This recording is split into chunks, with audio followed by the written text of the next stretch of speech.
what brings you grace? And you're like, you know what? It's okay. It's not going to kill me. Number one is Jesus, right? We talked about that, and you prayed before we got on here. And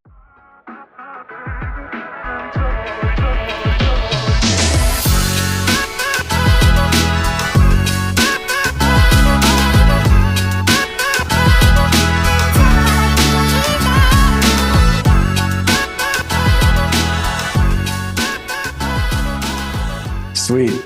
So I always do this silly intro. I call it silly just because I never feel even like super comfortable doing it. It's always so strange. But um, it's kind of a welcome. What's that? requirement, I feel like. Yeah, I feel like it is you do need a little bit of a something to welcome people in. So welcome Exactly. everybody back to Disclaimer. Again, we got a special guest today. I feel like I always say the word special. This guy is from Hawaii. Hawaii is a special place. You guys know Gage if you guys listen to some of the previous episodes. Welcome back, Gage, to the podcast. If you guys don't know Gage, I'll give you guys a really quick rundown. I'm gonna let Gage jump in too. He owns healthware. He's a owns a lot of different businesses. Buzz Honey is another business that he owns. We'll definitely get into that. Um, Gage, let me just let you jump in. Give everybody a brief background on yourself, who you Yeah. are. Yeah, I would love to. Thank you. I liked what you were just sharing, like welcoming people in. We got open arms. I like that. That's cool. Yeah, Um, yeah, so I live in Hawaii right now. I've lived here for the last 8 years. I grew up in Arizona originally. We were talking about that a little bit.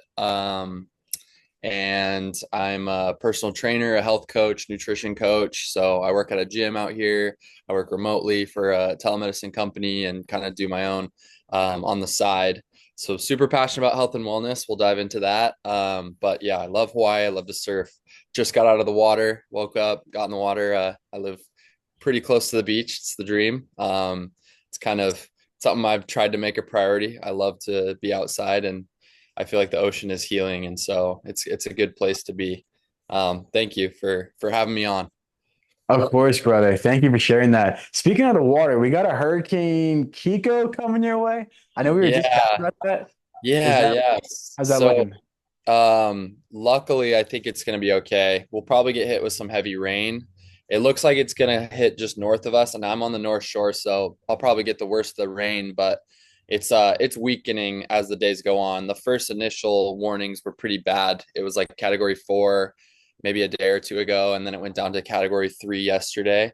And they're predicting it'll probably be just a tropical storm by the time it hits us, Tuesday, maybe Monday, tomorrow. So, but it's not looking like too bad. We were seeing some people hoarding some toilet paper and stuff at Costco, and you know how that happens. But I think if it were worse, I would be hearing more. I think the fact that you had to remind me this morning that I might be for the most part okay. So, but I'll be watching it. I have some sandbags I'm gonna fill and put around my porch so I don't flood in the inside of my house. But should be okay. We Well, can handle some rain up here.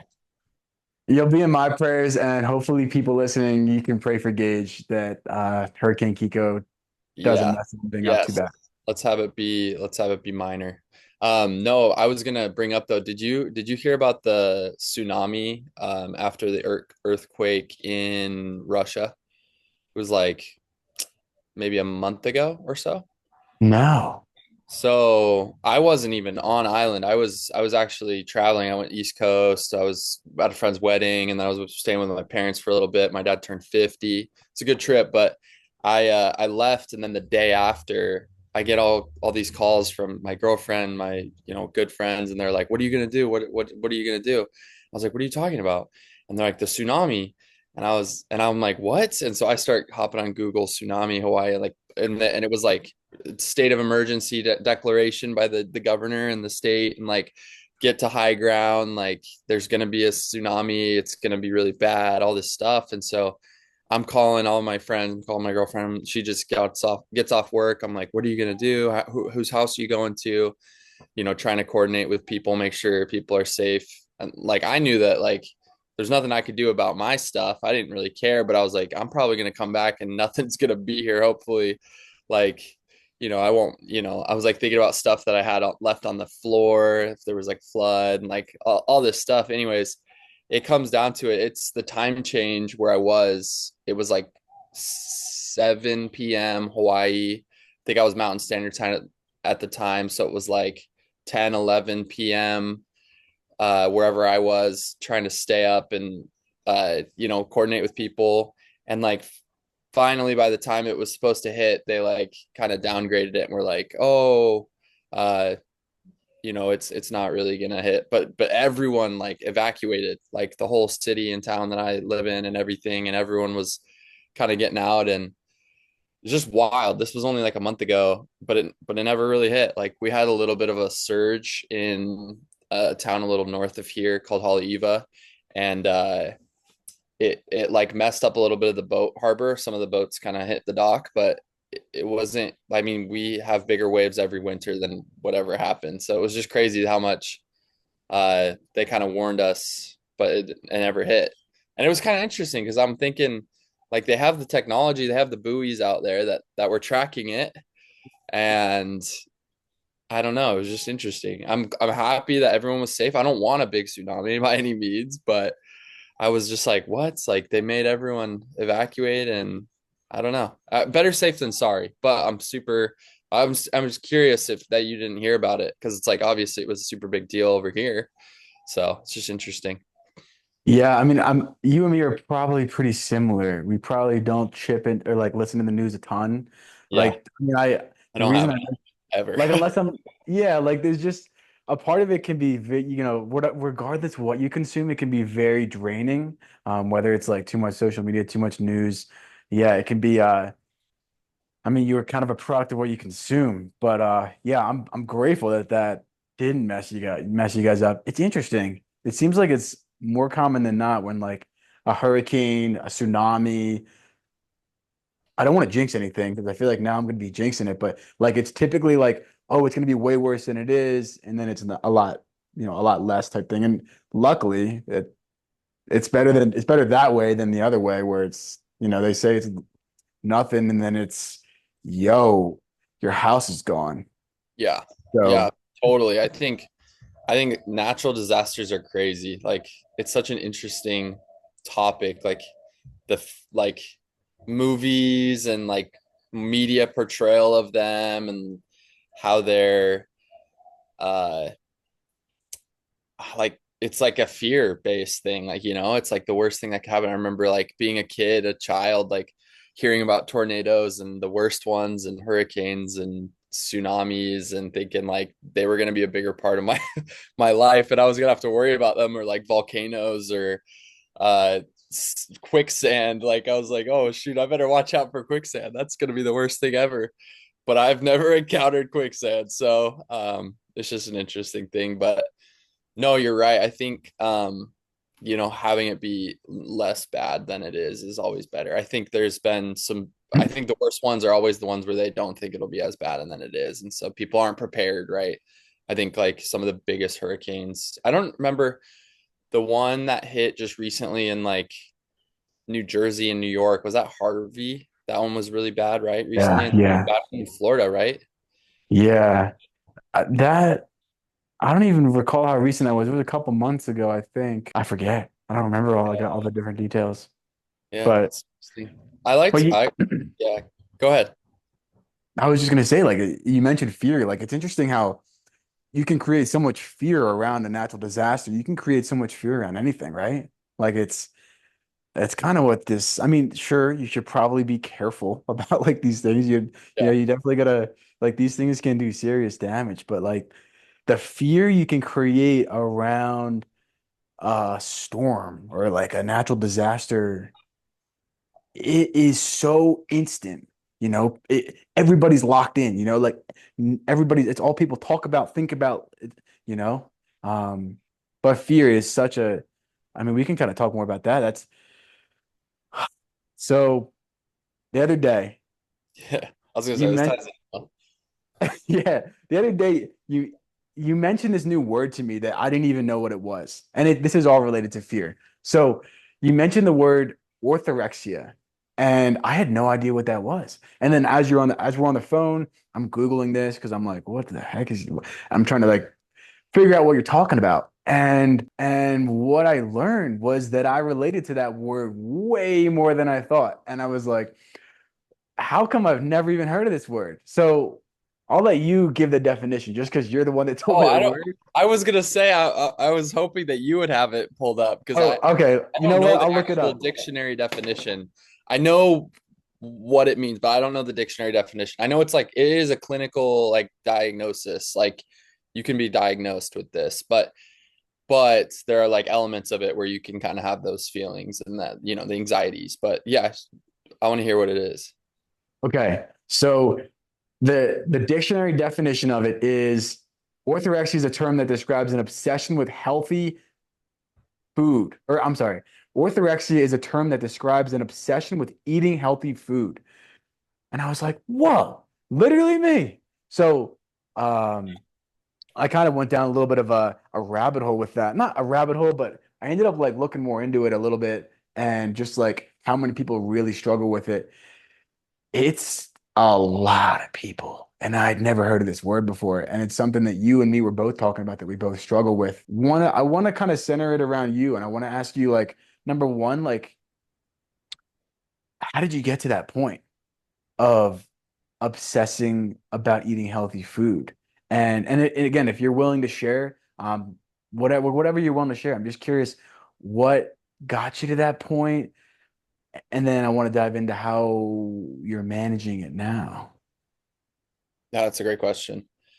I will give you the quickest, simplest answer because I could drag it on for a long time, tell the whole story. Um, I think the quickest answer to that is a couple years ago, I kind of started my own health journey. It's what initially got me super passionate about health and wellness because I was super sick and I didn't know why. I didn't have a lot of answers. I felt really, really terrible. Went to a lot of different doctors in different states too. I traveled a few times for some doctors.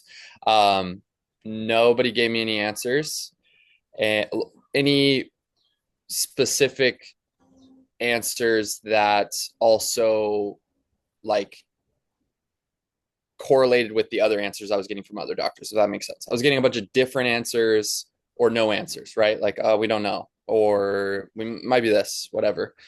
Um, and through that process, I started doing my own research and just like Googling all my symptoms, changing everything about what I was doing, like with my sleep, my exercise routine, my diet, my nutrition, my circadian rhythm, my health, like everything. I was just like changing and like trying to figure out. And some of it was probably, I mean, like a lot of it came from like a fear, right? Because I was like ill and I just did not like want to continue to feel that way. Like I wouldn't wish it upon my worst enemy.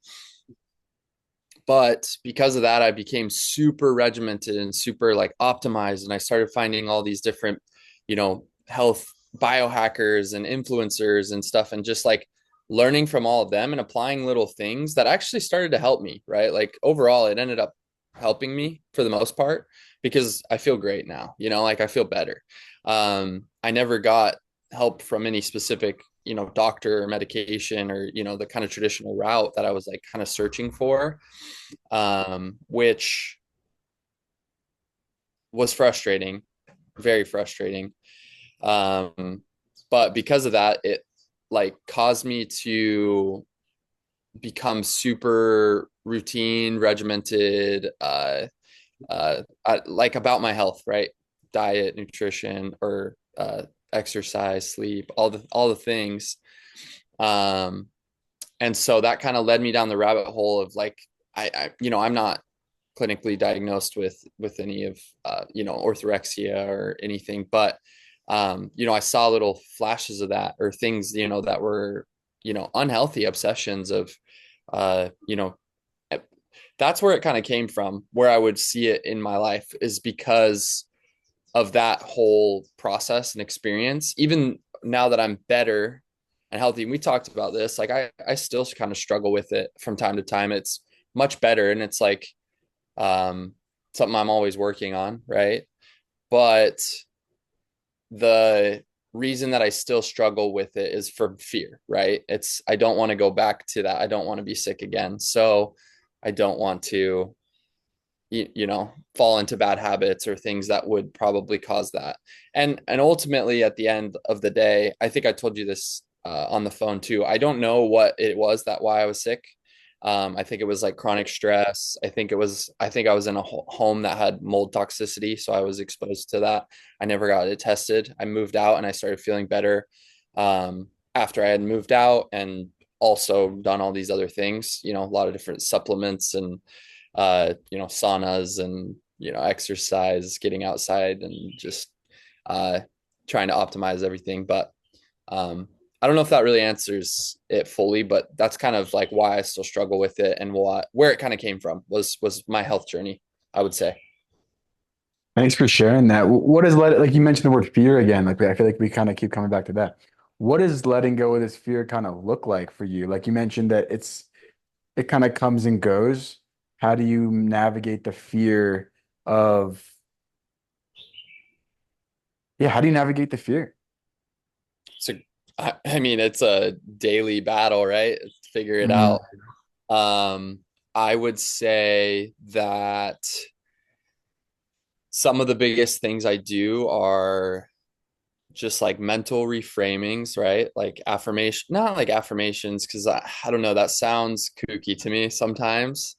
And nothing against affirmations because they like are good, but leaning into um, practices and things that are reassuring and letting go, right? We talked about that the other day, like leaning on outside sources, like whether that be, spiritual side or um, just surrendering a little bit is always helpful, because I think anxiety comes from wanting control, and we don't have control. That's just like kind of the hard truth is like nothing is really promised or given or controllable. Like, there's so many variables that, and choices that other people will make that will affect you. And, you kind of just have to focus on the present and not worry too much about the future, or dwell on the past. Right. And that's where a lot of anxiety comes from, I think. What are some of the vices that you resort to? Let me use myself an example. Yeah. So I can get very regimented around the component of healthy eating to the point where I need to go to bed at a certain time. So I control Yeah. my Yeah. Yeah. Yeah. um, Okay. so that's kind of my component of it. But I want to get to know yours and see where you're at. Definitely. No, I think the biggest things for me are sleep. Sleep is probably one of the biggest ones. Um, Trying to make sure that I'm optimized sleep or getting enough sleep. Um, um, I used to, and this is like I'm getting better. Um, but like I used to like try to only consume like organic, the highest quality, pasture raised, free range, grass fed beef. Like, you know what I mean? Like if it wasn't top tier, then I would freak out. So I'm a lot better about that, but I'm still not perfect because, you know, I really don't consume a lot of ultra processed foods, like at all. Like I don't go out of my way to avoid them. They just aren't really a part of my life, if that makes sense. But, like I definitely would not, I would prefer to not consume them, and that's like a big one. Like, you know, packaged Oreos or, boxed Cheez-Its, stuff like that. Like I don't know. And like me talking about it right now, like I guess there is a bit of a fear there. Like it's not going to kill me, but I really don't want it, and I know it's not good for me. So that's a big one. And then I would say the last one's probably just I think protein. I think I'm like, man, I need to hit my protein today. And that's like coming from my like, you know, training background too. Like I lift a lot of weights and I, want to recover and stuff too. So comes from that like competitive like athlete side of me, but I think it also comes from the orthorexia of like, oh, like I want to, hit my protein because it's, it's building blocks, it's important, stuff like that. I would say sleep's number one, protein two, three, not eating like ultra processed foods, if I could break it down. So when these thoughts arise, like the control thoughts about hitting the macronutrients and trying to get the 8, 9 hours or 7 to 9 hours of sleep, what brings you grace? And you're like, you know what? It's okay. It's not going to kill me. Number one is Jesus, right? We talked about that, and you prayed before we got on here, and that's like number one, right? Focusing on what's most important, right? And then because of that, it also ties into, I would say, people and relationships.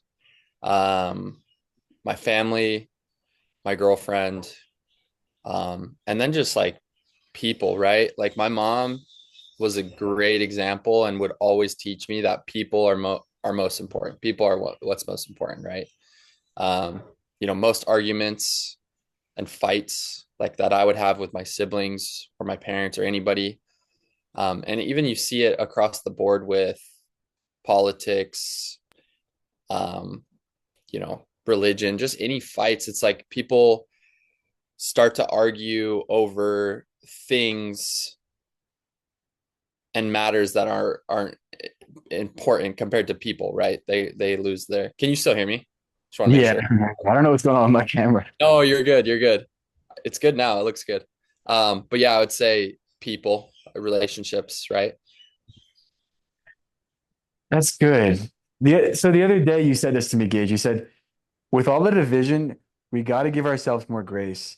The devil wants us more divided. The division is distracting us from God. Yeah. It it's something, I mean, number one, I'll never forget that because it's so true. The devil wants us focused on all these different things. He wants us to idolize health. He wants us to focus on crystals and again, none of these things are like necessarily bad, but they come at a price. Hmm. And Jesus already paid the price for us. So the devil wants us to focus on this price or this thing that, again, comes at a price, whereas Jesus already set a lot of us free. So that was so eloquent the way that you said that. For somebody struggling with this, orthorexia, obsession with health, and I don't want to diagnose anybody or myself or anything. That's not what I'm trying to get at. But Right. for somebody really struggling with orthorexia, or unhealthy thoughts, obsessive thoughts, what would you encourage them to do if they want to take a step towards Jesus? What would the first step be for them to take a step towards Jesus? Letting go, surrendering. And that is hard. Just I'm trying to wrap my head around it because I've always believed in Jesus. So if I didn't believe in Jesus, what would I be surrendering to or letting go to? And that could be anything, right? That could be just, the universe. It could be, um, anything. Just realizing that like you cannot control everything, right? And that's where a lot of fear, anxiety comes from, and division, control, and just power and things like that. So sorry, you probably can hear children, the neighbors, and can you hear the birds? A little bit. Okay, yeah, sorry, I'm outside and No, that's okay. beautiful day outside, so wanted to be out. But yeah, that is hard. The surrendering would be to something because just knowing that you or recognizing, I think relationships is another big one too, right? Like Mhm. even if you don't believe in Jesus, that we're all, related and connected and a family really, but human beings like a species even, right? Like we're sentient beings. We have consciousness. So you're in your own head all the time, right? Everyone is kind of tied up in their perspective and their, state of being, but understanding that someone else or you or, whoever else is there is also caught up in their state of being and their perspective. And, everyone has, an awesome perspective. They have something to give, something that you could learn from. So recognizing that those relationships are more important, people are what's most important, um, could be a way to kind of combat that fear, right? Um, I look at like Brian Johnson. Do you know who? Are you familiar? Yeah, yeah, of course. The longevity dude. And I think it's cool what he's doing. Because he's a pioneer, really. Like, but I wouldn't argue that it's. I mean, obviously his whole thing is health, right? But health is all encompassing. It's kind of a there's like a holistic view on health, right? As a health coach myself, I talk about a lot of different things, right? And one of those things, in helping clients and people is like social and emotional health. And you'll see Brian Johnson will put out tweets, or what are they called now? It's X. I don't know. He'll put out posts. Yeah, I don't know. He puts out things that you could tell that he struggles. And he's being a lot more open about it. He sat down in a video I saw where he went back to his childhood and like talked to his dad and was like kind of confronting some demons that he has and stuff. And I think a lot of what he's doing is trying to control, right? Like not dying. He's afraid of death, right? And so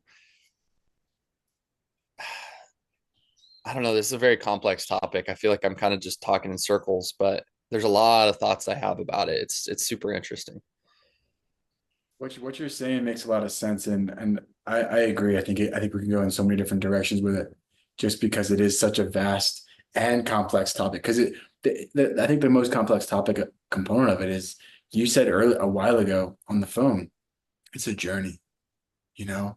It's Yeah. not it's not a race. It's not, we number one, you got to give yourself grace. You got to surrender. You got to let go a lot of these things because holding on like Brian Johnson's doing may be causing more stress for you. And it's not necessarily the healthiest for you. Not to say that there's something like there's always something good about health, but you can go pretty far with it, just like you can with anything, and it can affect the way. Yeah, it can just really cause more harm than good. So, like, we talk a lot about surrendering, we talk a lot about health and coming to Jesus. On some of your hardest days, like when you're really just down bad, Gage, and it's you don't know what to do. You're going to Jesus, he's not talking. You're eating clean, you got good sleep. Is there something that you remind yourself when you're really struggling on this hard day? Is there something you come back to, a Bible verse? Is there something that you do you pray? Do you just like complete like I don't know, is there a hand gesture? I don't know. Is there something that you do Yeah, no, to that's let that's go? a good question. I personally I take a step back, but it's not physical. I don't know how to describe it other than like I will catch myself in that moment, and I'm not perfect at it. I'll find myself, it'll take some time, maybe it'll be a full day before I do it. Sometimes I can do it quickly. It's like, a couple hours, and like that's kind of constantly something I'm working on, but I will take a step back mentally and kind of like I'm almost like trying to describe it right now because I've never done this before, described it to someone else, but I like push everything in front of me so I can kind of see it, and I kind of like compartmentalize it or like break it down, and I take a moment to realize where the stress is is it warranted? Is it something that I can do an action to solve, some of that anxiety, right? Some of that anxiety could be just lack of action. It could be inaction, right? It's like you have two choices. You just haven't chosen a path yet. And so your anxiety is because you're just in the middle of two things, right? But I take a step back and I compartmentalize it. I take a perspective that is, I like to say eternal, an eternal perspective. I believe in life after death. And so if it's an eternal perspective on something, it is something that you want to, or that I want to have or make sure is valuable to me in the long term, right? In the internal. And so if it's not something that is going to affect the eternal or is relevant to the eternal, then I don't have to stress about it as much. Or I need to make the choice or the action that will lead to my goals or my outcomes that I'm looking for at within the internal perspective. Returning back to Jesus and to, work on those relationships, my family. I want to, see them again after this life, things like that. And so, um, and that can kind of even tie into ancestors too, right? You can look at like those that came before you, and their perspective too. But I do that, and I also when I do that, I have a gratitude mindset. I think ultimately, I'll realize like where I came from, what it is that I'm like grateful for from God, being, I can be grateful for some material things. None of it is given or none of it is mine. I don't own anything. It's all given, right? And so there could be, gratitude for, man, I'm so grateful for this body that I have, that I can experience life, that I can move, that I can surf, that I can, exercise, that I can even, consume this food and enjoy it, right? Have that mindset of the gratitude about it.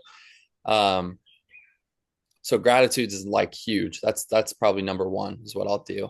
And then physically, sometimes I'll just put everything away and I'll just go outside, down to the beach, down to the water, and just sit there. That's where I feel closest to God, right? In the ocean. So I will just sit there and just take in, nature, Mother Nature and its beauty. Because, God's creations are probably the number one thing that I, see his hand in physically, other than, people and service, right? Do you create awareness? You remind yourself how far you've come and you go to Jesus. Mhm. That's Yeah. so good. Gage, I think that's such a good way to wrap this up. Well, I want to thank you for your time. I want to thank you for your insights. Thank you for your wisdom. And everybody listening, I want to thank you for listening. And Gage, we'll definitely have to run this back. This was super fun, super cool. We didn't really touch on your businesses. That was one thing I wanted to touch Yeah. on. If you want to, I think we got like 30 seconds left. Yeah. I got like a minute. But we got a minute. We got a minute left. So give everybody a little rundown of social Sure. media plus business. What Yeah. they Yeah. So the two little companies that I've started recently, healthware. I mean, you were familiar. I think we talked about it last time. Natural fabric clothing. That was born from a little bit of orthorexia. I was scared of plastics. I'm not an advocate of plastics by any means, but trying to create a natural alternative to athletic wear. Right? You don't want to be wearing trash bags when you're sweating. It's not good for you or the environment. So we have some cotton gear, tanks, shirts, working on some shorts. Really, really want to do women's workout sets. I'm starting to see a lot of different companies popping up now. So there's people are aware and they want it. So let's try to get it out there. It's just capital is the issue right now. And these are very much so side projects, but they're fun. And then buzzed honey. So it's caffeinated raw honey. So it's perfect for running, surfing, going outdoors, hiking, pre-workout. I have it. It's amazing. It's like the perfect little energy boost you need in the morning. I add it to a smoothie or a yogurt bowl in the morning, little caffeine hit. Uh it's been fun. So we have that on Amazon too. So yeah, I can send you those links, but that's just kind of what I've been working on the side. It's been fun.